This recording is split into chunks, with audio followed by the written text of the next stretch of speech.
We'll get started then. I'm really thrilled to welcome you to the first lecture for Spring 2020 for the Senior Citizen Lecture Series. Our speaker today is Donald Gallagher, who is an activist, an artist, participant in many movements, and who was very active during the 60s, and he'll tell you a little more about that. I'll let him tell you more about himself. All right. Thank you. And also, let me see if you need the mic. I don't know. What do you think? Can you hear me well? Yeah. Because I can keep this level pretty consistently. So, yeah. I'll just turn it on in case some of our... Yeah, sure. Yeah, and I would just, does it pick up or do I speak right into it? You'll speak like here if you want to use it. If I need it. Yeah, Okay. you do that. But I'd rather not. Yes. But if I do, though, please just, let me know. Good morning. My name is Donald Gallagher. I live in Jersey City. I've been there for a very long time. I was born in October 1947. So the 60s happened in my high school and my college years. So that's where I was in that decade. I'd like to start about 1959, actually. Something happened in 1959. Well, actually, I should tell you a little bit of where I'm from. I'm from Pennsylvania, in a combination of places. One, we lived in the coal region in Carbon County, of all places, which was like little tiny towns surrounding either stripping mines or coal mines.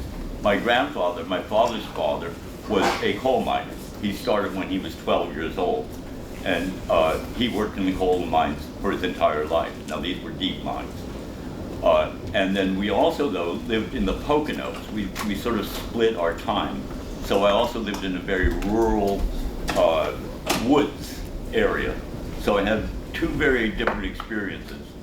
I also had the luck to have an uncle who lived in New York City. And oddly enough, rather than going to the Poconos for the summer, I would often come to New York City for the summer, which was like rather counterintuitive for somebody from there.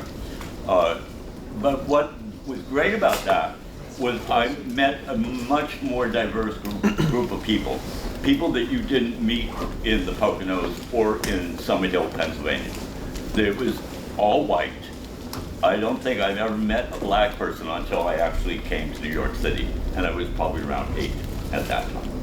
So, but I did then not only meet, but became friends with black people, Latino people, Asian people, and so my world was a bit expanded. The reason I'm mentioning that history is so that when in 1959, 50 years ago from last year, was the sit-ins at Woolworth's lunch counters, which was a profound event. Quiet in its way, it wasn't reported all that much, but it was something that filtered down, and I did understand and get what was going on. The people were not allowed to go into a Woolworth's to go to the lunch counter. Now, of course, I always loved to go to Woolworth's to the lunch counter because, especially for their tomato soup and grilled cheese sandwich. That was one of my favorite things in childhood. And I thought, why can't they go there? What's that about? So that was like one of my first indications of like how different people were being treated in what allegedly is a free country. And so it was a real wake-up call. So that was a wake-up. Then immediately after that, I started high school, also in the rural area. But then in my second year, I moved to New Jersey. I went to a high school in New Jersey. I went to Don Bosco, which is like sort of a Catholic boarding school sort of a place. Didn't last long there, but then went to a public school also in New Jersey and became very involved with a group called YCS, Young Christian Students. That was a group that was connected to the Roman Church. And we were very, very involved with Vatican II and kind of going around to different churches and different groups of people and lecturing about what those changes were going to mean. That the Mass was no longer going to be the priest like this. He was going to be like this. And it was also about, it wasn't going to be equum spiritu tuo, it was going to be, and the Lord be with you.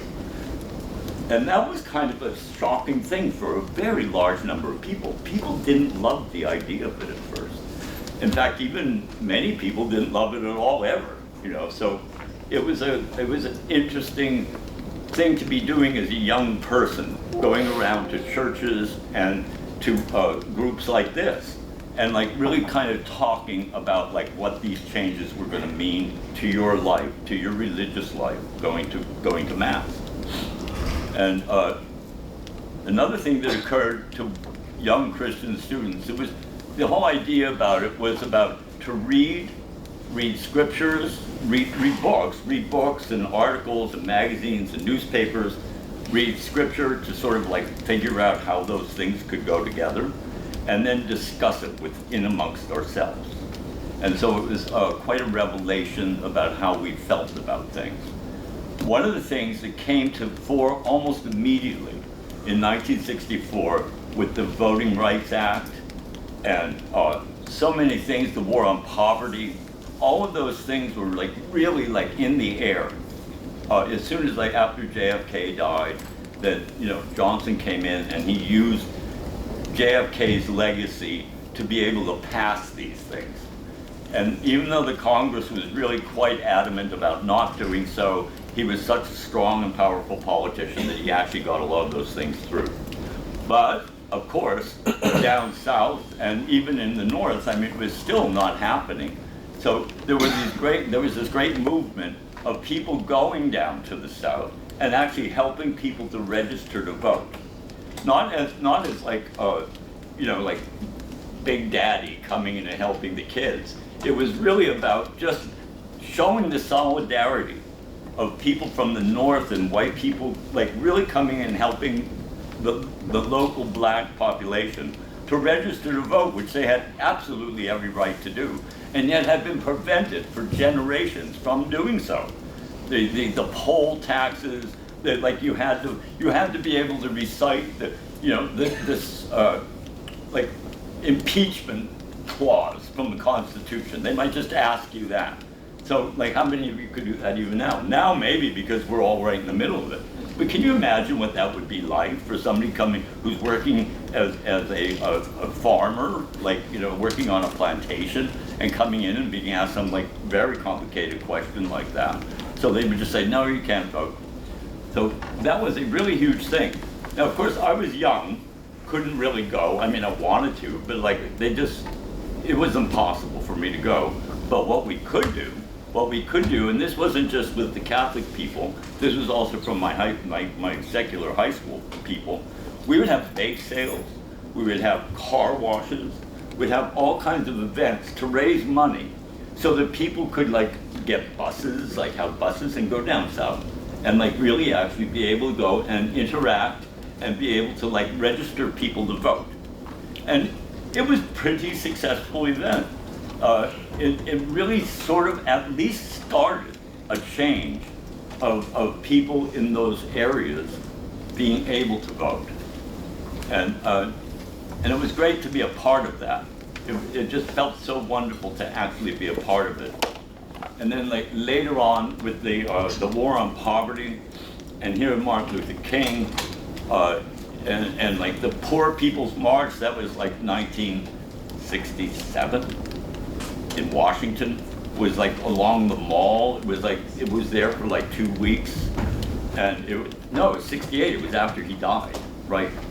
And that was also, it was an extraordinary, again, amazing event, and in that like people just like went there and demonstrated how it was like to be poor, what that meant, but also what it meant to cooperate with each other, what it meant to like help each other with food, help each other with clothes.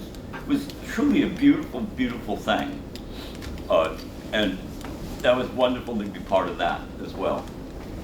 Not only actually being there, but actually helping to organize it, like here in New York. and we just bring lots of buses down and everything to attend that. Okay, so that's one thing I was really involved with, like civil rights. And there are lots of other ways that I'm kind of, I don't know how I fit it into this. Another thing that was happening in my life, especially like after 1965, when it really became evident that the war in Vietnam was not going to end. We had hoped that Kennedy was going to kind of like end it. Like it seemed like that's what was going to happen right before he was murdered. And then it wasn't going to happen. And the Johnson connecting with the new family and then expanding it, it just became, no, this can't go on, because we were studying about in civics class in high school about that history, about Vietnam, about how they were our allies in the Second World War, how then we sort of just gave France back the colony, which was so wrong, and how they were fighting with the French, and then how the French kind of lost and left, but then we came in. It was so infuriating, and that they would me as a person was now threatened with being drafted for this. And in fact, in 1967, after the Tompkins thing, then it was definitely, you will be drafted unless you're in college and doing really well in college. You will be drafted, and you will either go there or you will be in the Army someplace. Well, this was not going to happen to me. I was not going to go. I would have gone to jail instead. That would have just absolutely. So I became very much a part of the anti-war movement. And it was a lot of street demonstrations. One of my very first ones was, I was at Manhattan School of Music. And it was like, I think it was 66. It was probably November of 66. And I remember it was a day like this. It was warm, but it was kind of wet and raining. And it was like a huge crowd from Manhattan School. Mainly because like a lot of us as students, we were, even though we were giving a 2S, which meant that you were a student, even though we were given that, it was a very iffy thing. It was we were like kind of not thought of as necessarily important to society as musicians. So in a way, unless you were really at the top of your class, you could still be drafted. This was a possibility. This was a real possibility. So of course, most of the students of Manhattan School of Music were out on the march. And it was a wonderful, beautiful experience, because our banner, which went across the entire street, it was Madison Avenue. The whole banner went across the street. It was da da da, the notes. Da da da da da da da da da da da da, from Beethoven's Ninth Symphony, the Ode to Joy, which was like, everybody plays that for peace, right? And everybody was singing it, and people brought instruments and were playing it. It was just incredible as we're walking down Madison Avenue. It was an extraordinary experience.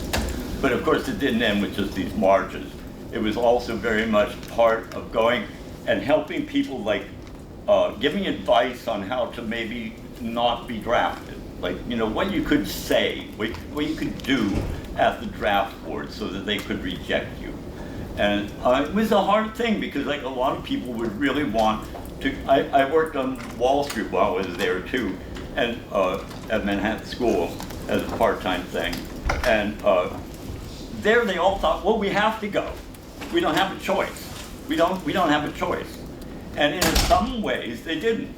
Because like if you really wanted to have a career in that kind of financial world, in the capitalist world, you couldn't be against the war in Vietnam at that time, in 1965, 6, 7.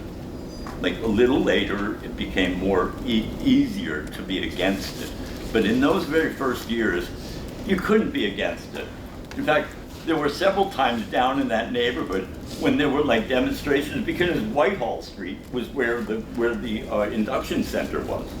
So, you know, so there were always demonstrations down there in front of the induction center. And then oftentimes it would be invaded by like hard hats. In fact, there's a movie called Joe, which is exactly about that, where like the hard hats would come in and riot with the demonstration. And like, I got slugged. I mean, I actually got slugged a couple times there. And so it was a fierce moment of really discord between the citizenry. There were so many people against the war, but then there was also the silent majority, not necessarily for it, but like feeling that they had to be patriotic about it. They had to, like, you know, like support the country, support the troops. And of course, our big line was, you know, stop the war in Vietnam, bring the boys home. So it was a contradiction, and at the same time, it was also this extraordinary discord between groups of people. My father and I didn't speak for 8 years because of it.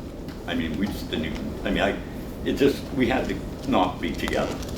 It was a sad thing, but it was a fact, you know, like, and it was just, he was a World War II vet and just couldn't understand how I could take that position of not going to Vietnam, not being, accepting the fact that I was being drafted. Now, about being drafted, I wanted to be a conscientious objector and actually applied to do that. And was immediately objected because I was still considered a Roman Catholic, even though I really wasn't at that point. And so I kind of fought that for a while, but like I was actually kind of getting headed toward jail. But my mother, being my mother, she went and she said, well, no, you can't draft him, he's queer. I said, Mom, and that's not what I wanted to do. I wanted to actually fight them. But I said, well, no, but you would do not well in jail, I know you. And she was right. I mean, that would have been a terrible result. But anyway, so yeah, it was a hard time to like fight it, and yet at the same time, it was like really wonderfully, it was a wonderful time though too, in that like the solidarity between people, the people that were like against the war. I mean, it was just such a huge group of people. And of course, some groups went like way off, as far as I'm concerned, went off the rails and became like extremely like almost, you know, violent and terrorist almost to a certain degree. But most people, I think, really were conscientious and kept just focused on just ending the thing.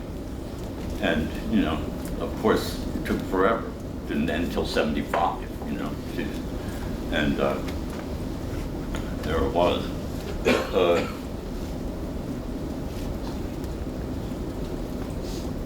Giving advice, though, it was at the First Methodist Church on 4th Street in the Village, which is like where that was a location where it was really wonderful that they opened their doors and had people coming in and like really like getting advice. And like a lot of it was just stupid nonsense. I mean, I don't know if you've heard the stories about like putting peanut butter up your butt. Stupid shit. I mean, just like, you know, like if I may use the term. But still, like some people actually were able to figure out how to like resist and not go to jail. Another thing that happened, which was kind of a fun thing that my lover Christopher and I were involved with, where a lot of people were going off to Canada and Sweden. And so there were like it was almost like an underground railroad was developed so that people could like sort of like transition from like say wherever in the country and like kind of come through New York, and then there was a method to get up north and either stay in Canada or go to Sweden. And we sort of let on that we were like a location for that. So for 2 years we had an FBI agent standing out in front of our apartment on between Avenue A and B on East 12th Street. And this guy would just be there like about 3 days a week. And he'd just be standing there like watching like who was coming in and out. And then of course, because we were queer and we were having a lot of fun with sex and everything at that time, we had a lot of people coming in and out. So he thought that there was something going on. And he was reporting and everything. And of course, all of the people in the building, they were mostly mostly old Polish people still living in that building. And they would go out with soup and coffee. They loved this guy standing in front of the door because the place was, I think it was the safest place on the block. Because we had like an agent standing out front. It was such an irony. And of course we weren't doing anything like that. I mean, we were part of it, but we weren't actually doing it. So it was quite amusing. So Vietnam, that was a big part of life. I mean, it just, it really kind of took over a lot of life. It was so despicable, and one needed to do something about it. I was in a chorus, it was called the Renaissance Chorus of New York. And we would go around and we'd have like little pieces, we'd have a piece of music printed up, and on the back would be like, there was one of My Lai Massacre. There was one time it was a picture of like little children in a school, and then the other side was like where that school got blown up, So it was, I mean, we're out there like trying to show people how bad and hideous it really was. But singing this absolutely ethereal and beautiful music from the Renaissance. So it was like, again, it was like, I always felt like coming with joy and music and some kind of uplift rather than, hell no, we won't go, like instead of this screaming and yelling. I mean, I did that too, but like somehow I always felt like that other approach was a much better approach, a better way to deal with it. So,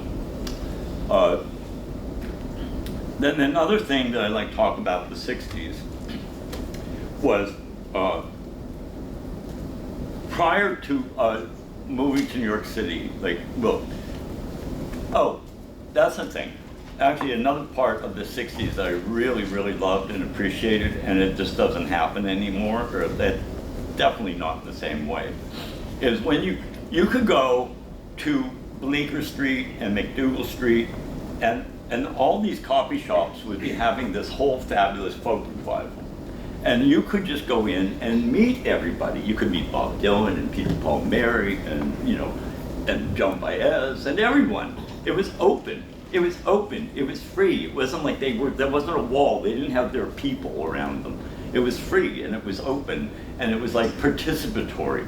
Sometimes it would be like, you'd be at the Cafe Wah, and then suddenly like their set was over. And they would say, you know what, we're not really done. Let's go to the park. So everybody get up and go to Washington Square. It was extraordinary. And then like people would just be hanging out in Washington Square and they would be doing it. And every now and then the cops would be a pain, but like mostly they would let it happen.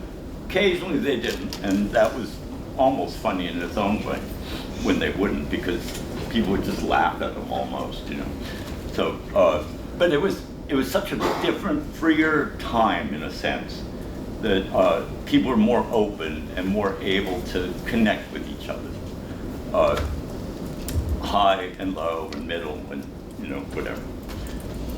And it just, that seems to be lost, like big time, like just lost. So, nostalgia. And I mean, music too was, it was so important. It was such an important part of the culture, the hippie culture, that fabulous radical new wave of just like being entirely outrageous dress. I felt terrible about coming like this, so I wore a scarf, so because outfits and costumes were like a big deal. I mean, it was really part of expression. Beards, like I just loved. It's like, are you trying to be Jesus? What are you trying to look like Lincoln? And it's like, what are you trying to hide? Those are like things that people would say to you, just walking down the street, and they would just stop you and say that. And mine was, I mean, it was just short and just kind of normal-ish, like, it's not even weird. I mean, compared to now, now. But, yeah, it was such a strange thing that people just found it odd that people were wearing beards. And the outfits and the huge party atmospheres in New York City, the happenings, the be-ins. Be-ins were like these wonderful events. Like in Central Park, there would be like maybe 1,000 people would come and just hang out with each other and just chit-chat and talk and play guitars and talk and sing and dance, and just wonderful. It was just absolutely a beautiful moment. St. Mark's Place every weekend would be just thronged with people who were just there to meet each other, talk to each other. They were from all over, everywhere. I mean, it was extraordinary. It also kind of was a magnet for people who were leaving faraway towns and just sort of like coming to experiment about living in New York, like being in a big city, in a big community like that. And it was pretty rough for a lot of them. I mean, it was a lot of homelessness and of course there were a lot of, drugs was a big deal too, of course. I mean, drugs, can't deny drugs were not a big deal. But, there were, pot and psychedelics and everything were one side of it, but then of course the other side was speed and downers and coke wasn't really the thing yet.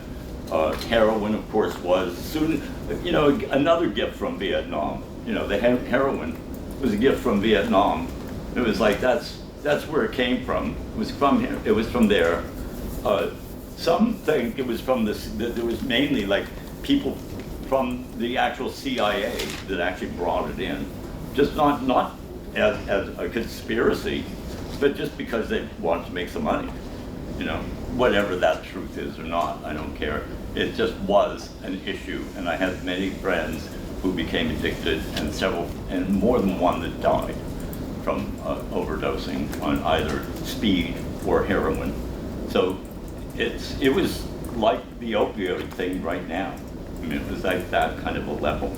But then the other side was marijuana, which was seen like a very freeing sort of a drug, and sort of made that hippie culture and everything kind of a coherent, fun-loving, wonderful thing. And I was actually in a program at Columbia where you went, and every day you got, this was lasted for a month, and every day you got a dose of mescaline, which is, the active ingredient in peyote. And you never knew how much you were going to get. It was like kind of, or none. It could be none. And so you would get it, and then you would report back what your effect was and everything. And the whole idea about it was to try to circumvent PSD. Yes. Because, they just got people who had bad experiences, and I had some, and so it was an idea about under supervision about actually really trying to help that issue, and it really seemed to be working. It really seemed to be going someplace, and then they of course cut it off. They just cut it off. They were just the war against drugs, just sort of came in, and they just couldn't do it anymore. They had to stop, which was really a tragedy because so many people, especially when they came back from Vietnam, a thing like that, they're starting doing it again. They're trying it again, and it seems to be working. And just think of all those people who could have been helped back, when they were coming back from Vietnam and the horrors of that war, that, are homeless now. I mean, are still suffering. And so that was another effect of the part of the society that just refused to see the possibility of change, of the possibility of expanding our horizons. And they asked me about books to read. Some of the books that were everybody read were The Doors of Perception by Aldous Huxley, that I recommended very highly, and that's basically about the psychedelic experience. Now, so I was like very heterosexual when I was in high school. I was like going out to, I went to many proms with many girls and had a wonderful time at all of them and loved relationships with but I always knew there was something else going on. I mean, I knew that in my heart, but I didn't want to admit to it because it was so scary. Being queer was a really scary thing. It meant like you probably wouldn't be able to get certain kinds of jobs. It meant you wouldn't be able to be participant in many things. It meant that you'd have to be in a closet. You'd have to hide it. You wouldn't be able to be open about it. So I didn't even think about it really. I just kind of suppressed the whole thing. But then in Manhattan School, I met a person who I fell in love with. I just fell in love with this person. I was like, oh, damn. What's that about? Like, why did that have to happen of all the people in the world? Jeez. And not only was it because he was a guy, it was also about, like, we were about as different as you could get. Like, me, totally outgoing, wild and crazy, out and about. Him, like, studious, studying at home, very quiet, very at-home person. But it worked out, and we were together for 48 years. So it was a good choice. Sadly, he died. But like, yes, thank you. It was great 48 years, I must say. It was a really great 48 years. So part of that, coming together with him, we were living at, he was living at Judson Student House, which is was a student house right directly behind Judson Memorial Church, which he was attending.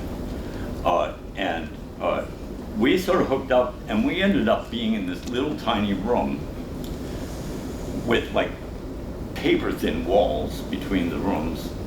And we were there, and that first 2 weeks, we hardly ever left. We almost never even went out for food. We were just like finding out what it meant to be together. And we made a lot of noise.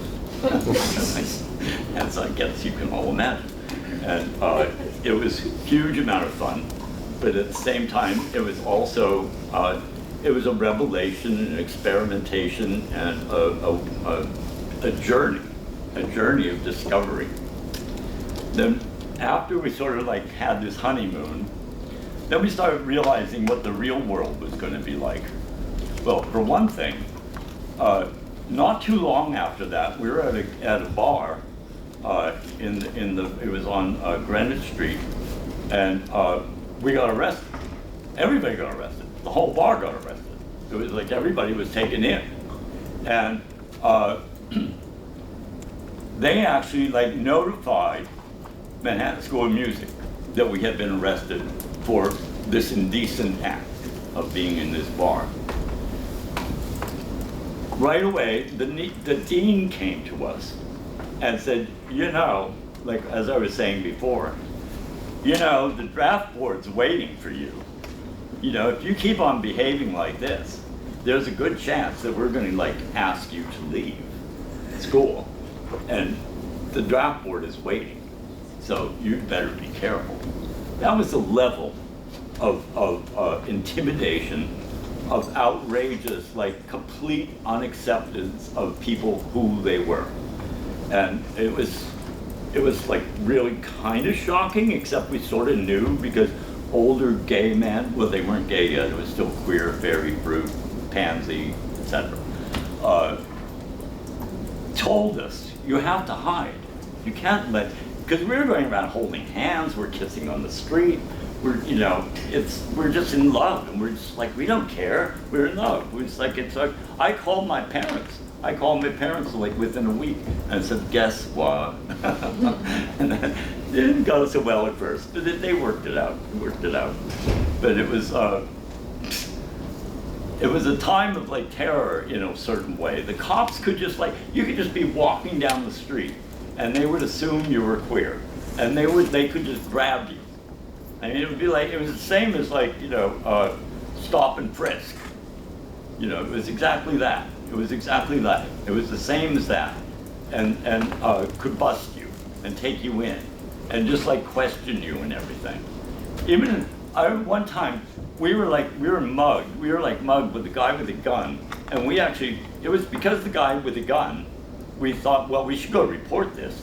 So we go over to a cop and we tell him that this guy with a gun, like, stop this. And it was like right on Washington Square. And he takes us in to make a report. And they immediately started going, well, did you know him? Was it somebody you knew? Was it like, yeah. You know, like that happened another time 2 years later when we were like robbed. Our house was broken into and robbed. And they immediately said, well, you know, how many people have your keys? What? How many people, well, was it somebody that you actually had in the house? You know, they immediately went to that place of of being an accusatory situation about what it was. They immediately knew you were a homosexual, so they immediately assumed that there was a possibility that it was your own fault.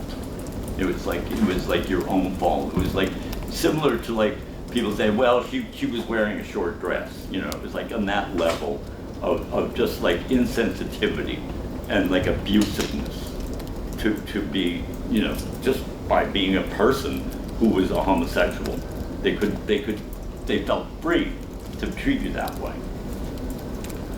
And it was quite appalling. It was quite an appalling thing. Another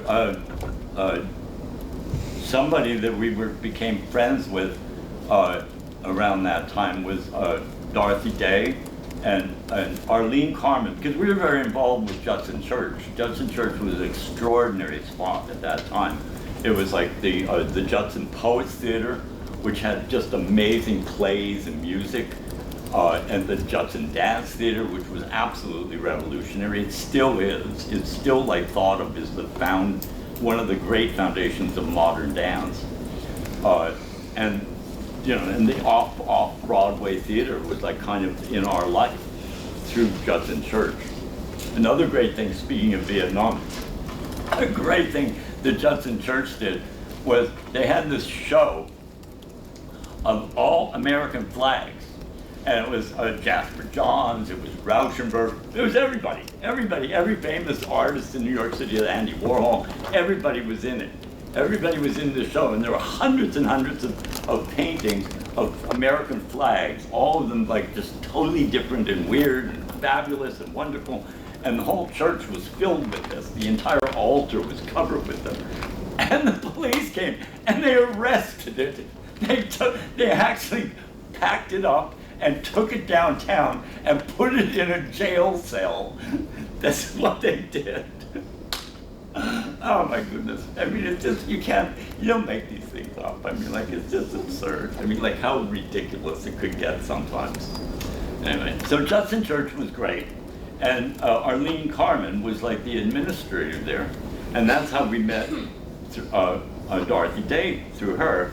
And they were starting this thing where they were going out, they had a van. I don't know if any of you have seen 42nd Street. This is actually in that show, on that TV show, where they would take a van and they would go out at night and they would have hot tea and coffee and just a place to warm up so the hookers could get into the van. And they were also given names of lawyers they could call and advice on what to do if they get arrested and all this sort of thing.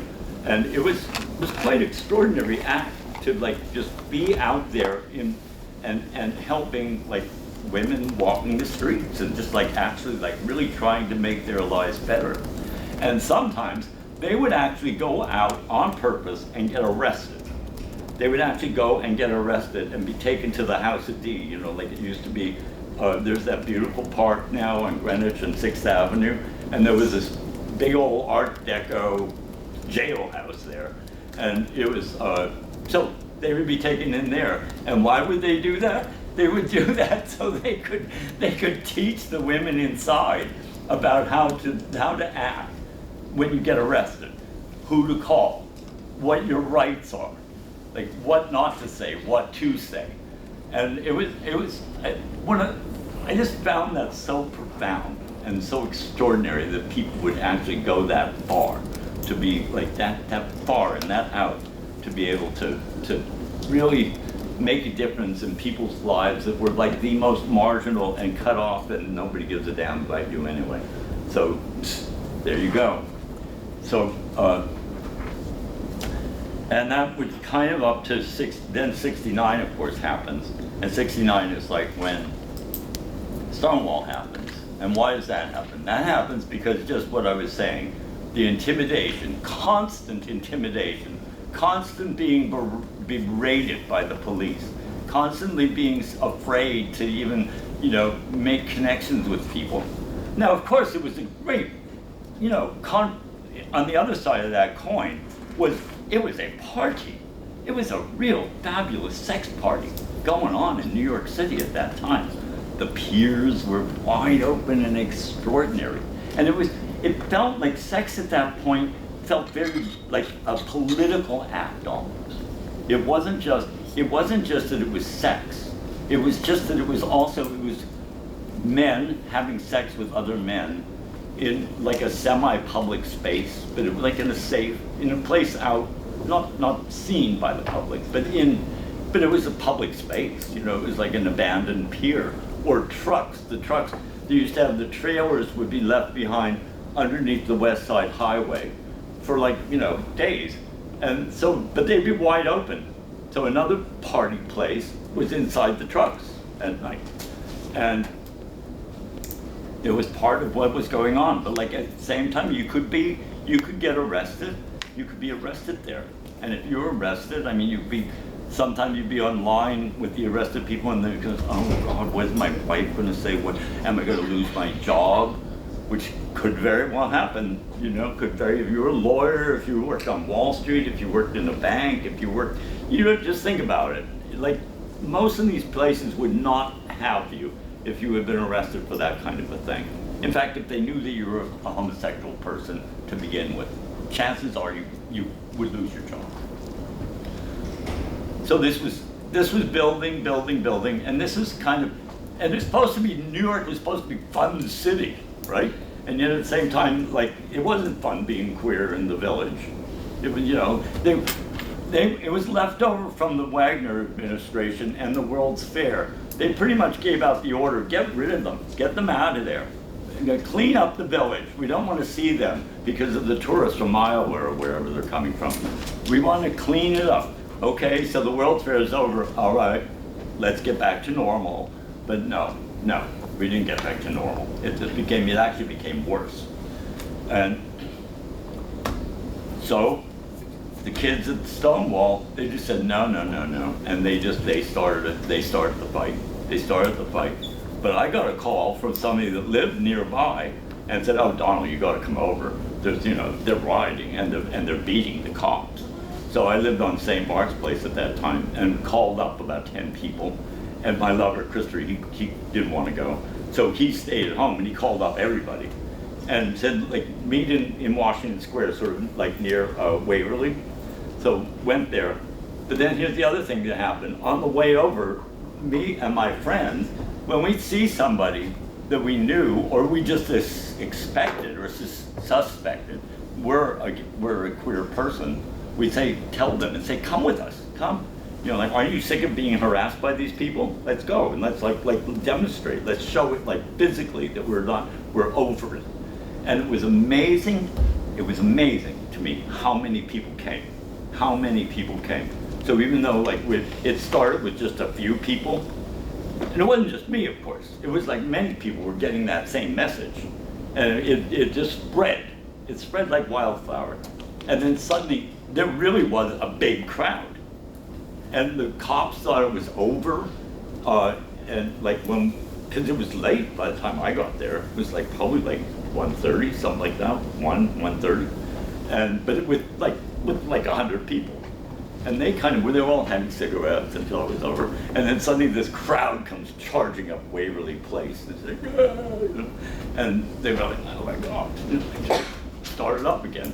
And then of course it went on for days. And especially on Sunday night, it was a really big crowd. It was like 7th Avenue got closed down. So it was a moment, it was like I think it wasn't like thought of as the beginning of like a revolution. It was thought more about just like, get off our backs. Would you just stop? Would you stop harassing us constantly? Would you just let us be? But then it grew.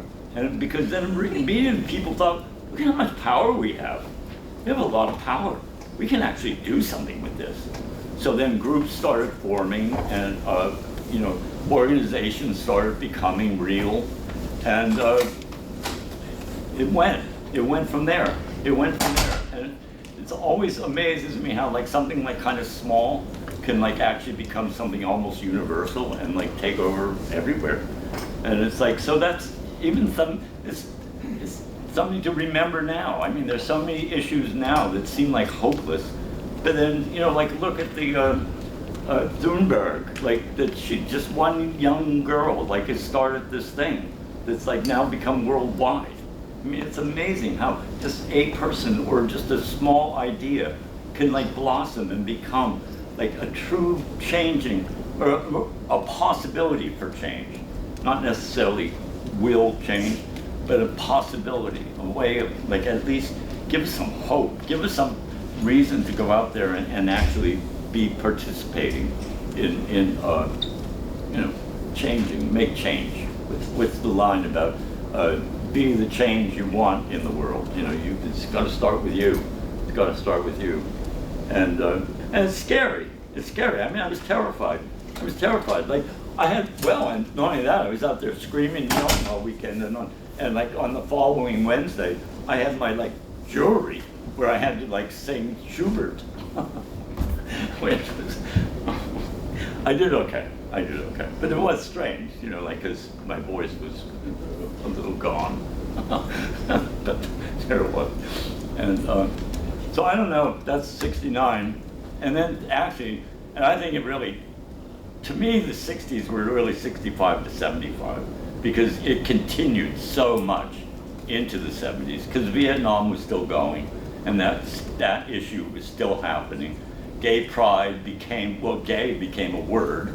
And gay pride became a thing. 1970, the first march was extraordinary because there again, it was like nobody knew. Are people going to show up? Are we going to get arrested? Are we going to get attacked from the street? It was amazing how many people showed up. It was absolutely, the organizers were just, what? Wow, we had no idea that it was going to be like this. And it was beautiful. It was a beautiful thing. Yes. Was the first gay pride more like a parade like it is today, or was it more? No, it was a protest march. It was a march. It was definitely a march in the sense of like an anti-Vietnam march or a civil rights march. It was a march. It was a stand up. Here we are. This is who we are, and we're showing you in the face. You got to look at us. We're not going to go away, and we're just here. And we're human beings, and we're fine people. So you got to look at us. You got to like, you don't have to accept this necessarily, but you got to look at us. And like, we'll see where this is going to go to. It wasn't a parade. It was fun. I'm not saying it wasn't fun. No, it was fun. You know, outfits and like drag queens and all that. Oh, Marsha, a big deal at Stonewall. Not a lot of myths involved with Marsha at Stonewall, but like they're naming East River Park after her. Because she was amazing. Her and Sylvia were amazing. As just street people, as people that were like on the street all the time pretty much. I mean like, and just guiding people, young kids coming kind of questioning and wondering what they were and what was going to happen with them in their life. And just like kind of these fabulous, weird, wonderful drag queens, just sort of like opening the world up, and making the world safe for like all kinds of people. So I'm just thrilled that that's actually that acknowledgement is finally coming to her. I remember in the 70s, when I used to go to work, I don't know, it's for the gays now. They used to dress up and come on the trains. They were very intimidating, and they would stare you down, and they would walk as though they had to back. It was so frightening. Really? Were you a part of that? No, I'm not quite sure what you mean by that. They used to, no, what I'm saying, there was a time, I don't know, it's a special group if you were part of that, but from my experience remembering them, the gays, somebody, they used to dress up in the, whatever they wear, their shorts and the thing, and they have the hair, and they used to come on the subway trains.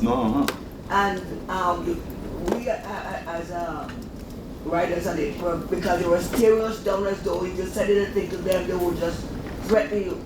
Yeah. Were you a part of that? Because I No, remember that very never. well. No, I don't. Yeah, no, not only was I not part of it, but I'm not entirely aware of it. Oh, yes. Although I don't doubt it, because I know that some people. Well, one of the things too, like, and this is like in the '70s. The thing was there were groups that were angry, and there were groups that were really angry, and that's how they manifested. And so they could be. I know what you mean about it. And it was scary. Yes, no, and I quite sympathize with that. But no, that was never my intention or choice or desire to be that. Now, it certainly could be outrageous and like flamboyant and like dressed up, but I don't think intimidating. Yeah, they were very intimidating. Yeah, well, I mean, I know, I listened to I them. mean, they scared the lights out of you. Because Yep. they really looked at you as though if you said anything, or even looked at them how they would, they were so frightening. That's my experience anyway. Yeah, no, I sympathize. I hear that. Yes. Alright, so like at this time it was like a benefit to be queer, like for dodging the draft, but anything else would like be a bad thing. Yeah, well, the thing was, even if you wanted to be in the draft, if you were found out, you know, because many of my friends actually joined. I had like several friends who felt like they needed to join, you know, and they didn't want to not join. And but if they had been found out, that would mean you'd have to be very, very deeply in the closet. You would not be able to like let anybody know that you were a gay person. You could not be that and be in the army at that time. If you were found out in any way, you would be dishonorably discharged and suffer those consequences, which would mean that you would hardly ever be able to get a real job and all kinds of other things. And I wouldn't call it dodging, because I don't think we were dodging the draft. I think we were refusing the draft. And but it was, you're right, it was a benefit. And then like that's all you had to do. If you just went in to the selective service office and there was a box, you just checked that box and that was it, you were out. And then like let's say you check that box, like will there be any like repercussions when you're trying to apply for other jobs? You have to say that you're queer after that. There could be. It was not necessarily their practice, but that could be though. I mean, that was a possibility because they did have that as a record and they didn't know that. Well, and not only that, but also when you went in to apply for a job, if you were applying into a place which would have been rather homophobic kind of a place, which would have been a lot of places, the fact that you were 4F, you'd have to give a reason why you were 4F, because that's what you were declared. If you were not eligible to be in the Army or Navy or whatever, you were made 4F, and that usually meant, well, that'd be like Donald Trump's bone spurs, you know, like. But yeah, you were in 4F, and then that one you'd have to come up with a good reason why you were 4F. I had one job, and I think it was like I was allergic to grass was my story. And I was only using that metaphorically. It wasn't pot. Marijuana. Do people still say grass? I don't even know. And you had one too. Yeah. Yeah. So this is more for you. Like you mentioned being raised Roman Catholic. Were you able to like gain some of that religiosity back in your life and balance it with being out and queer? Because like Absolutely, okay. Absolutely. Well, first off, I never gave up being a spiritual person ever, but I was interested though in exploring spirituality, and not just being, because I did have to stop being a Roman Catholic. Well, mainly, you know, one of the main reasons was I met Cardinal Francis Spellman, And he was like adamantly for the war in Vietnam. He was also a closeted homosexual. And the contradiction to me was just shocking. And I just couldn't be part of the church anymore. I just had to leave it. I couldn't be part of it. But as I was saying I was part of Judson Memorial Church, which is a Baptist, American Baptist church, but they were very, very on the left side of that. Nothing like current Baptists, you know. And also the Methodist Church, which I actually was partly raised Methodist. I was an odd combination of Catholic and Methodist. Sister did not like that, by the way. Back in the 50s, you were not supposed to go to the Methodist Church when you were Catholic. Anyway, but I did. And but then we got into Buddhism, we got into Hindu. We explored all of it. I mean, that was the 60s thing too, was exploring religions and making up religions, you know, finding new ones. Wicca, you know, became like a new thing, you know. So didn't ever lose that. And now, like, after I moved to Jersey City, there's an Episcopal church right around the corner from me. And I ended up painting the whole thing because it was falling apart. And when they were like sort of renovating it, I discovered like some patterns and things on the walls. And I thought, well, I should investigate this. So I discovered like that the whole place was painted, like amazing, beautiful color and patterns. So I ended up starting that. I discovered how the architect and what those patterns were, and so I did the whole room and did everything. And not quite done yet, still working on it. But I then became part of that community.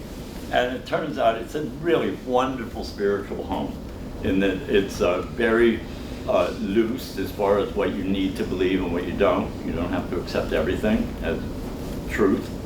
And it's a place where it's like there's a senior center there, there's a daycare center there, there's every day after school there's some, like, you know, tennis or soccer or something for the kids. There's basketball. I mean, so it's a real community. It's a community place. Art shows, music, you know. So it's like my kind of place, you know, like where everything is sort of covered. And and there's a religion there, and they have mass. I mean, it's an Episcopal church, so, you know, hard to tell that it's not a Roman Catholic mass. It's almost the same. Little looser, perhaps, but pretty much the same. And so, yeah, so I'm at home. Yes? I got a couple questions to ask you. Sure. First, I would like to say it was an amazing presentation. I think it was fascinating. It was great storytelling. I rock with that. I have a couple questions. My first question is marijuana. How was it booming in the 60s? Like, how did it start? Like, did people just seen it, started rolling it up, or was they putting it in the bongs? And how did it pop out in the 60s? And how did it get so lit now? Like, the transition. Well, it was, first off, it was not anywhere near as strong as it is now. First off, not anywhere close. I mean, it was really, you got high. I mean, it was like, you know, it was marijuana. But, and it was mostly, at that time it was mostly either from Mexico or from Jamaica. And my preference was always Jamaica. But, and it was relatively cheap, like an ounce was like $30. Oh, wow. You know, that's ridiculous. I know. But, you know, of course, you know, $30 was a lot of money in 1960, whatever. You know, I mean, it was actually a lot more than, you know, so when you think of that it was $30, it actually meant a lot. It was like, I had a really, really good job, like a really well-paying job, and I got $120 a week. So, kind of gives you an idea. And that was like a well-paid job. That was a good one. But it was not like what it is now. But people used every way. It was like rolling was that was very big. But then so were pipes. Pipes were big. So, you know, kind of similar. Cool. Question number 2. Yeah. Right? I was writing down the question. question number 2, right? So, my great grandfather, my great grandpappy, I mean, he was a white man, right? So he went to the Vietnam War or whatever, but he didn't do it because like, man, he had to like, when they had the day when he had to go there, so he took mad sugar, right, and he put it in water. Yeah. And he drank mad sugar water. Yeah. And then he walked in like he was Jesus. Yeah. And then Yeah. they said his like blood sugar was too high or something. So I want to know what other ways that people do stuff to avoid going into the draft. It would be like that. It would be things like that. It would be like crazy, nutty things. You know, people go in like dressed up as things, or just like make the people think they were nuts. You know, like do that. Like come in like not wearing any shoes. Oh no, I don't wear shoes. Yeah, no. You won't get shoes on me. I'm sorry. No, I don't wear shoes. You know, like just crazy, and they go whatever. Because you know, like especially in New York City, there were a lot of people. They had a lot of people to draft. So it wasn't like New York City was not the worst place to be, to beat it. You know, like to really get out of it. Like with some another thing, like the sugar water you're saying. If you drank enough of that and everything, and you would pee in the cup, they would go like, "What is wrong?" Something not going on there. Another big thing was golden seal was another way. And of course, if you took marijuana, that was another way. That was something else. You know, like so there were a lot of like ways where you didn't have to say you were queer. It was like there were a lot of other ways to get around it, and just be nutty and you know crazy. And people did. Well, when I was saying about like my own case, I was registered in Bergen County, New Jersey, right? And even though there was this excuse about my being a homosexual, but that wasn't even that wouldn't have necessarily mattered necessarily, except that also one of the other things about the draft was who got drafted the most. Black folks, Latino folks. That's who got drafted. That's who mostly got drafted. White folks could get out of it a lot easier. So there it is. Like what's changed? That's one of the most depressing parts. There are so many things, especially just right in this last 4 years, where you kind of go like, I thought that was settled. I thought that was never going to come up again. You know, abortion. There's so many things that you thought had been taken care of, and yet, but because of the changes in the judiciary and various other things, you kind of go, oh God, it's like going back. It's like going back 50, 60 years even. So, anyway, yes. Keeping in mind what you did, like the events that you discussed that you went through today, do you have any friends that you grew up with that may have gone through those same things with you that you still keep in contact with today? Not so much from the 60s, like not so much like in my childhood. I'm sort of lost track, aside from my family, you know, and cousins and whatever, who we did go through the same things. But a lot of friends are just, because I've moved around so much, so I've lost a lot of those friends from then. Massive numbers of my friends died in AIDS. Like almost everybody I knew that went to Stonewall with me are gone. I mean, those friends are gone. They died. But then I know other people who like were there also, but weren't friends then. You know, like I mean, last year with the Stonewall 50, it was like kind of like a renewal of friendships, like with people that I actually didn't know, but they were there too. They were there too, and like you know, we just didn't know each other. You know, we're in different circles. Yeah. You mentioned like when you were a kid, like they had the sit-ins and whatnot. How did your family react to like the integration movement and the sit-ins? Well, again, they were from this Pennsylvania sort of white area, so it took them not a while, but they got it. They got it. They understood it. Now, like when my brother and I, like because my brother and I were like we did a lot of this together. We did a lot of this together. So we were able to like talk to them and like make them understand. And not only that, but we'd also bring friends home, especially after I moved to the city. And I would bring friends home. And they would get to know somebody who was black, or get to know somebody who was Latino, or whatever, So that helped. I mean, that helped change their minds. They weren't racist, but they were also people who were not aware. Yeah. I mean, I mean, my ancestors were abolitionists, like some of them. They were Civil War people. So in my family, there was that. But at the same time, there was prejudice. I had an uncle who was just dreadfully prejudiced. I mean, he was dreadfully prejudiced. Well, against me. I mean, when he found out I was queer, oh my God. I mean, that was like, Jesus, the end of the world. And I have a funny story about that, actually. Well, I said that I told my mother right off the bat, and father, and we worked it out. But one of the things she insisted upon was I don't tell my grandfather, and I don't tell the uncles. I don't let anybody know. I just, keep it in the family, right? Okay, whatever. There was a photograph of me at the Stonewall riots in the New York Herald Tribune, which was my grandfather's newspaper. So he called me up and said, there's this person in the paper that looks a lot like you. I said, well, it is. It was me. And he said, well, why didn't you tell me? I said, Mom told me not to. He said, no, your mother, So my grandfather, I think he was the most accepting. And also, he was one that kind of went, I kind of knew this all along. So it's funny. I mean, you can't really hide. Even if you think you're hiding, chances are.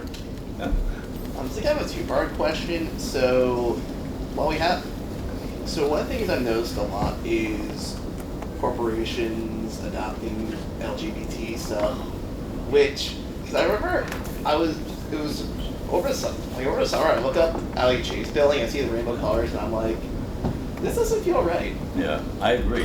I mean, I felt last year it was upsetting, actually. It was really upsetting how it was, I got so over the rainbow flag. I mean, I was just tired. It's been absconded with. It's been so appropriated by Chase, and who loves Chase. I mean, they're the largest producers of fossil fuel. I mean, they have the most money for fossil fuels comes from Chase Bank.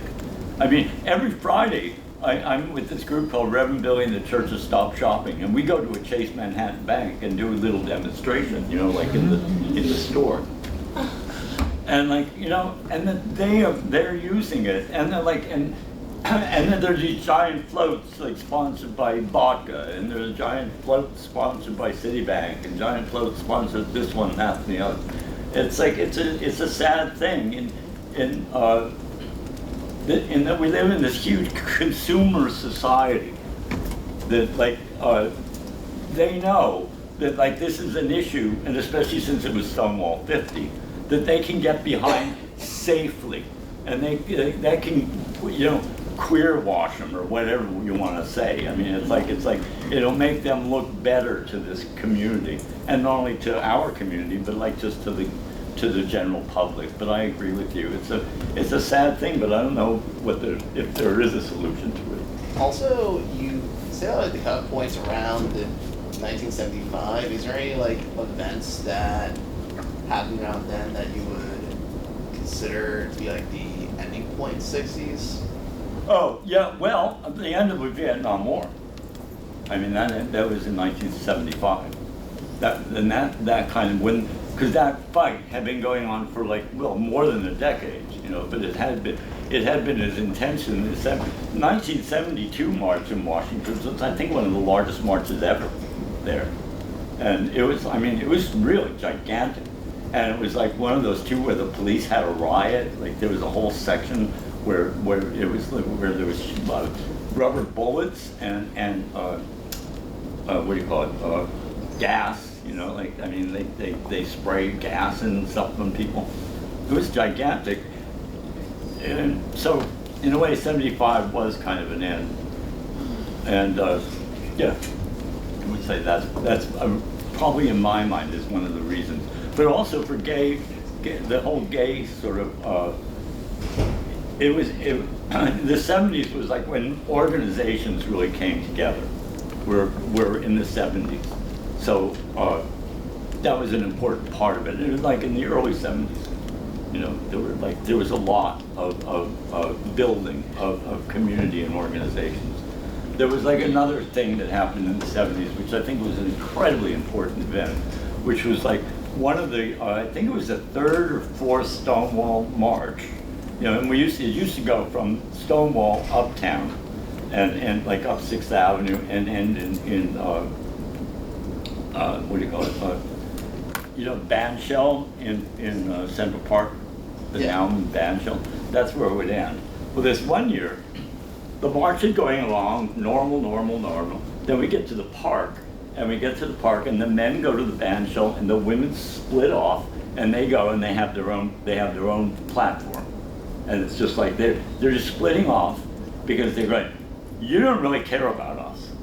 You care about yourselves. You care about being a gay man, and you're like fighting for your rights, but you're not really paying any attention to us at all, which was totally true.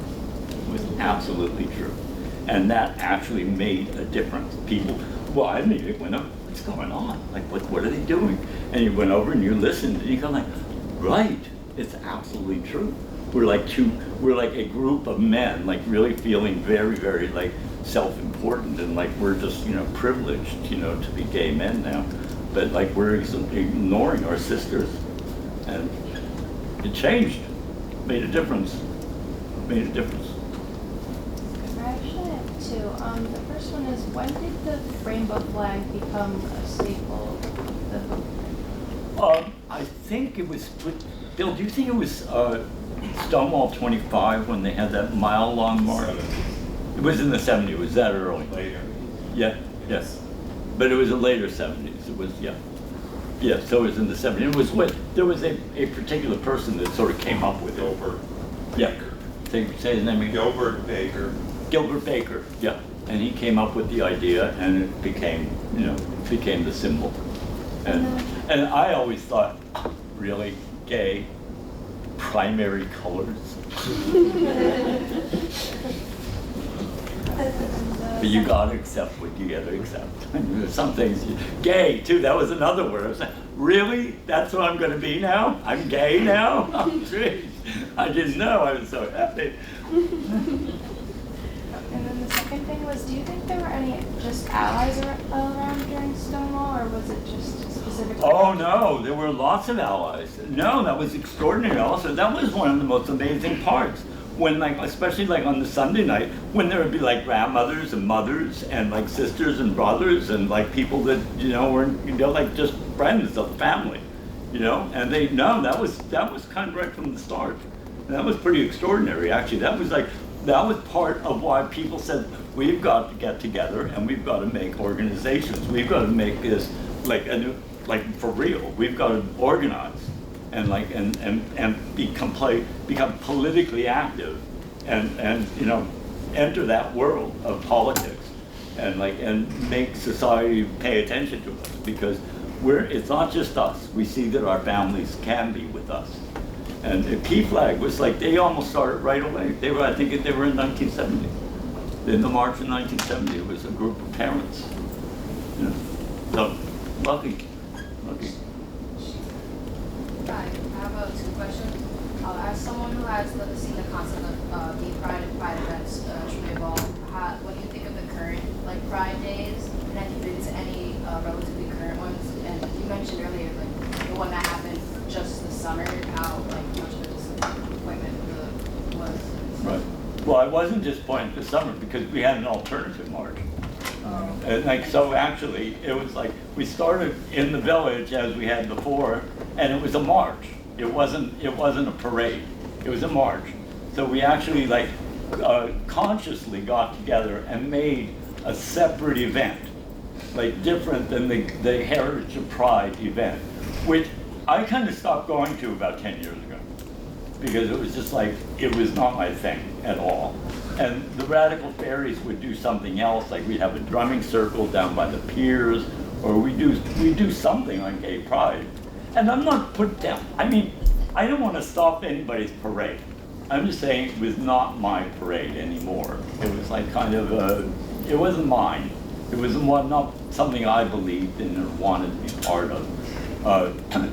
I just had too many experiences where I just thought, this is not what I was involved with. This is not what I think this is not where I hope we're going, to this corporate police. I mean, it's sort of so like bought into the police. You're in these troughs. I felt like cattle or something. And not only that, but they put us, the last time, the year before last year, so it was 49. It was, I was with another group of Gays Against Guns, and it was like sort of some of the original Stonewall people were there, and a lot of the like activists and people that were there, and they put us at the very, very back of the parade. They put us at the very back of the parade. We didn't even step off until after 4 o'clock. And then they made us march all the way. They wouldn't let us even out. I mean, if you wanted to get out of the line, they wouldn't even let you out. So we're going, no, this is not what we're about. We're not about this. Don't forget, almost all the very earliest marches were free. They were just like people walking up the street. I mean, it was just walking up the street. And there were no lines. There were like, and it's just, I found, as it got bigger and bigger and bigger, the police presence became more and more and more and more and more, and they were belligerent and not friendly, and and it was just like, oh, come on. And, you know, well, my line for all of them, I would just go up to people and say, excuse me, you know you're getting paid time and a half, and all you're doing is like standing here with a bunch of people who are having a good time, and you're acting like belligerent and mean and stupid. I mean, give me a break, you know, come on. So, anyway, but I'm glad but I think we're reclaiming it. I mean, it's called Reclaim Pride. And it's like, I believe next year we're gonna do the same thing. What day? Same day. Yeah, like earlier in the day. Earlier in the day. Yeah, again, it's like so wonderful because it's like kind of radical. It's just radical. It's just going like, no, we're not buying it, and we're not doing it, and like we're going to change. You know, we're going to go back to what we like, and you know, and actually the city and the police and everybody were quite cooperative. It was really quite wonderful. It was really quite, you know, in a way, it was pretty cool that they were, and their presence at that entire event was very minimal. So yeah, so I recommend it. My second question would be, you mentioned how marginalized, like the LGBT community was initially out, was just very much like gay men for gay men kind of thing. Because you've seen everything evolve, how do you think people overcame that marginalization? Well, I think we overcame it. One of the main reasons I think we overcame it is because of AIDS. Now, when I was just mentioning, like, so it was GL. You know, so after like that, what I mentioned about like that separation, and people then suddenly realized, oh, we have to get it together. But then other groups started to like be added to the list. And why? And it was, I think it was mainly because of AIDS, especially our sisters. I mean, it hadn't been for them. It was amazing how they stepped forward so quickly when like we're like kind of in despair and horror and dying and like going to the hospitals, but women stepped forward to really help, to really help, and they were there. They were there like in presence, they were there as fundraisers, they were there like nursing, they were there taking food to people, they were there at the funerals. I mean, it was amazing. Suddenly we really became a community of not just gay men, but gay men and lesbians. And then I think also the whole idea about transitional people and drag queens, well, that was one of the reasons, an early protest against the Heritage Pride March was, or a lot of the issues was like that they didn't want to have drag queens involved. What? Drag queens started the riot. I mean, excuse me. You know, like, I mean, who was there? It was like drag queens, you know, and disco queens. And it was just, you know, please, you know, like, what are you, crazy? But they didn't want that image. And especially like as marriage sort of started becoming like the main issue, which I always thought was ridiculous also. It's like, why is that the main issue? We're still fighting it, but just to be accepted, you know, like, and now, well, that's a different thing. And that's a personal thing more than anything. Because Christopher and I did get married. I wish we had, because I had to pay a vast amount of taxes when he died. But it's stupid. But, you know, like, sometimes pride is really dumb. And, but anyway, it did. But it's still, trannies are just still being abused like crazy. I mean, they're the ones that are really getting it now, from all kinds of directions. And it's like, I mean, they're the ones that need to truly, that we need to embrace further, and like really make their lives easier and better, because they're still like very marginal, especially the youth, the young ones, you know, the young ones. That's why Sylvia's house is a place where young kids who get thrown out have a place to go. And there's also like a legal fund through Sylvia for young people who are you know, in transition or want to be. Like, look at the laws that just passed this week. Like, what, it was in Colorado and I think Idaho, where you're not allowed to give like the prepubescent drugs, so it slows pubescent down.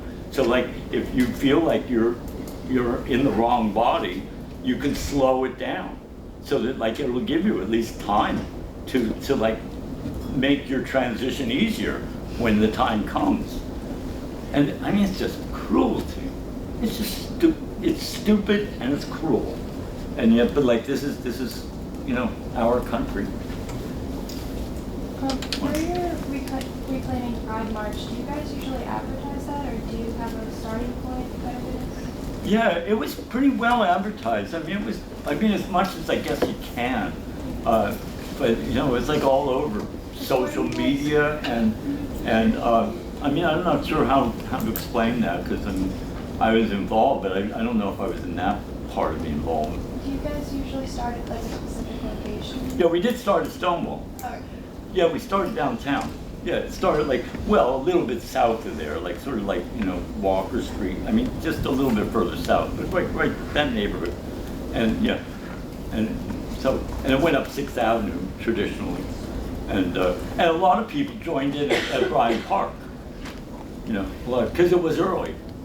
It was like, I think it started at 9. And so like, you know, at 11 you could be at Bryant Park and then join in there. So it was like, you know, it was that. And then, I mean, we had the big fields, you know, the play fields in Central Park. So people just could also just even come there. So. I don't know if you know like this show called Pose, where it focuses on. Okay, so I know like now with media and like the technology that we have, do you feel like, I've noticed like some people will call it a mockery. Do you feel like it mocks the LGBT community? Not even a little bit. It was so accurate. I mean, it was so on the money. Because I used to go there. Mm-hmm. I mean, as you know, like I go to watch. I was never in a crew, but I would go to the events, to the balls, to see, you know, watch people doing it. And it was thrilling. It was a wonderful period. It was a wonderful period of a new kind of acceptance of a reality that wasn't like my normal reality, my gay man reality. Suddenly I'm seeing a different side. And also just the dancing and the style and the beauty of it was just extraordinary. It was a real revelation. Like, see Paris is Burning too, that's a movie that's kind of the same period, the same kind of thing going on. But I thought it was brilliantly done. I thought it was really, really well done. It was like the right tone, the right atmosphere, the right costumes, everything. It was really on the money. It was good. As you know, I mean, as far as a TV show can be. But it was the same thing. The same thing was true for 42nd Street. Really captures that period. Because 42nd Street was also a playground to a large extent, but a scary one, you know, kind of a scary, weird, dirty, filthy, not so, you know, scary a little bit. But it was, so that TV show too kind of really captured an awful lot of that period. So.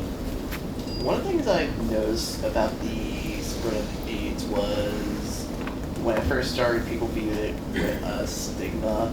Do you think that stigma played a role in it becoming so deadly? Well, it was just deadly to start off. Yeah. I mean, it was like, because I mean, I was having people die before there was AIDS. I mean, that's what they died from, but we didn't know what it was. And then it was GRID, and then more people were dying, and then more. Then one of the, like I was talking about that freedom and the sexuality was becoming almost like a political thing, and then people were like really having free and wild and crazy and random and multiple sex. That was like part of it. Well, who knew that there would be such a consequence? I mean, there were STDs and everything, but there was a way to take care of STDs. But then suddenly, something came out of that, just out of that. Well, it came from Africa, but like, I mean, you know what I'm saying? It just it was not expected. It was not something that one could have anticipated or even known about or even thought about. And then suddenly there it was. And you're right, like, oh my gosh, when it first started happening, you would have to go into the hospital and bring sheets along with you. They wouldn't change sheets for people. You would go in and people would be like in their hospital, they would come in like in hazmat suits. Now this was like in the very beginning, before like when it was terrifying. Giuliani was like, he wanted to round us all up and put us in like, and Gingrich, they wanted to round us up and put us in some place, you know, like to keep the rest of the world safe. So yes, I mean, it was a really scary moment of just, not only were we losing our community, but we were also being thought of as dangerous and like that we should be put away somewhere. So both things were happening at once. So it was a very, very tough moment in that history. It was a really horrible time. Okay, 1, 2. I know from a lot of the coursework I've done in research that like the feminist movement was kind of like marginalized the gay pride movement and anything that's LGBT. So I wanted to ask, what was your experience with the feminist movement? I thought it was great. I thought I became part of it. I mean, actually went to that Atlantic bra brewing thing, simply because I was going to Atlantic City anyway, because that was sort of a fun gay place to go to anyway. But then that happened, and we were going, oh, great, this is really good. And you know, like, and I knew Susan Sontag, and like, you know, like, and read all of the books, you know, that were coming out about them. I thought it was like part of gay pride. I really did. I mean, I never thought they were two separate things. I always thought that that was absolutely part of the same movement. And then, like, both of our movements came out of the civil rights movement from the 50s and 60s. I don't think either one would have had the same courage, the same methods, and also Vietnam, which also got all of their methods and everything from civil rights. The sit-ins, the demonstrations, the standing in front of, you know, places and boycotting, you know, those things all came out of the civil rights movement. And each one of these new groups that like kind of developed around that same time, I think they all came out of that feeling that we have a right to stand up for our rights, you know, no matter who we are or what. And then the things have to change. They can't stay the same. You know, the feminist movement came about like, and it was important because like people were, I mean, women had so few rights. I mean, we're still fighting it about being paid at the same amount and everything like that. We're still fighting about like the Me Too event. I mean, these things are still an ongoing battle, but like I don't see them as separate, and I never felt personally, and in fact I don't think my cohort, I mean people I know, I don't think we ever felt we were in competition. I thought we were like all working together actually. And yes. I got this friend, right? And he told me there's like, well, he's gay, and he told me there's a lot of confliction in the LGBT community, as in like black gays don't feel as accepted in the community as in white gays, whereas a lot of gays don't accept transgenders. And then there's the over-sexualization of lesbians in the media, and then stuff like that. So I don't really know how you feel about that. And then also, how different was it to be a white gay and a black gay in the 1960s? Well, I guess it depended on who you were, but I mean, I had a lot of black friends in the 50s and 60s, you know, but especially in the 60s, especially when I moved to the city. It was like, you know, they were part of my life, you know, black folks, you know. But there was a distinction. There were some gay bars you would go to and it was mixed. And then a lot of gay bars you would go to and it wasn't. There'd be maybe 3 black guys there. And like in a group of 150 people, you know. So it depended on like the situation, the venue, yeah, it just depended. But yes, and there still is a separation. There still is a separation. And I don't know what there is a solution. Like, for instance, the Radical Faeries. We've had many outreaches to our friends who are black, and Latino, and Asian, to try to come to our gatherings. We have gatherings, and they're mostly in rural places, and it's mostly like camping, but like with like really excellent food, and you know, like naked dancing around the fire and drumming. It's quite open and free and wonderful, but at the same time, it's very hard to get black folks to come. I mean, we have some, but it's not like they're not coming. So I don't know what the solution is, because we've actually really tried to have outreach for that, but it hasn't worked. So I don't know if it's like people don't want to go camping. Maybe that's it, you know. But I don't know what the answer is. And of course, and then trannies are also, there's like also a segment who like are not interested in being friends with, you know, or connected with. So I don't know what the answer to that is. And yeah, I don't know. And I remember like there were some times like in all the meetings last year when we're like really trying to get together this fantastic new event. And it was very much, there were lots of people, transitional people who either had changed or were about to or were in the process of. And they were very like concerned and really wanted to be kind of given like head of the line, like really brought to the front of the line. And there was resistance to that, or it was a hard discussion. It was not easy to have that discussion. You know, and especially an older person like me, like, I mean, I can really make dumb mistakes as far as pronouns. Like, you know, I mean, pronouns is now a thing. I mean, like now, almost any meeting I'm at now, it's like you tell your name and your pronouns, you know, and it's a new world. It's something new, and I'm all for the change. But at the same time, it's maybe not so easy for everybody to, like, you know, adjust. So I don't know what to say about it, because it's a complicated issue, and there's not an easy answer, I don't think.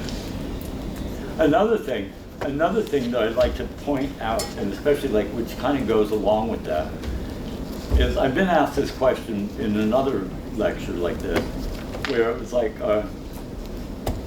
so how do you feel that gay pride was as much part about white privilege as it was about being queer? Well, yes, that's true. It was. There was a lot of white privilege involved, because I could get away with things, although, as I was saying, I could also be busted and beaten and abused by the cops, as if I were black. But at the same time, I'm also white, so I'm able to get away with a lot of things that like my black Latino brothers couldn't, or sisters, and trannies especially. I mean, I think the people who are most abused at this point in our life in our time are people of color who are in transition. I think that's who's getting it the worst. So we can't forget about that either, that like, you know, there's still fights to be had. It's not over. It's not over by a long shot. There's still like lots of issues out there that, you know, need to be addressed, you know, and if we don't address it, who will, you know?